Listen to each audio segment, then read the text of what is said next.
السلام علیکم ورحمۃ اللہ وبرکاتہ. محترم مسلمانانو، نن ستاسو یوې مسلې طرف ته توجه کول غواړم او د دې مسلې تعلق د زنانو سره دی او هغه مسله دا ده چې د خپلو روزو کټ کول او دغه رنګې چې کوم د هغه نری کول د هغې په منځ کې فاصله راوستل د دې حکم څه دی؟ نو محترمو علما لیکي چې روزي کټ کول یا چې کوم د هغه نری کول یا د هغې په منځ کې فاصله راوستل دا ناجایز دی او شرعاً دا درست نه دی.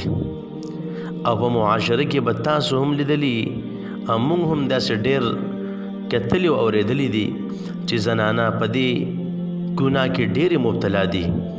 زنانه د خپل ښایست دپاره چې کوم دی هغوی خپل روز چې کوم دی هغوی اوباسي، نري کوي، کټ کوي، په منځ کې له فاصلې راولي. نو محترمو دا کار ناجایز دی. تر دې کې یو خاوند هم زنانې ته ووایي نو بیا به هم دا زنانه د خاوند دا خبره نه مني، ځکه چې شرعاً یو کار جایز نه دی نو هغه بیا د خاوند په خبره باندې هم ناجایز کیږي. نو په دغې لحاظ سره چې کوم دی دا کار جایز نه دی. زنانو له دې خبرې پیژندل ډېر ضروري دي، ځکه چې زنانه په دې خبرو کې ډېر بې احتیاطي کوي او د دې خبرو خیال نه ساتي. نو الله رب عزت زموږ په زنانو کې دینداري پیدا کړي او الله رب عزت زموږ زنانه په دین باندې په صحیح طریقه باندې روان کړي. وما علینا الا البلاغ.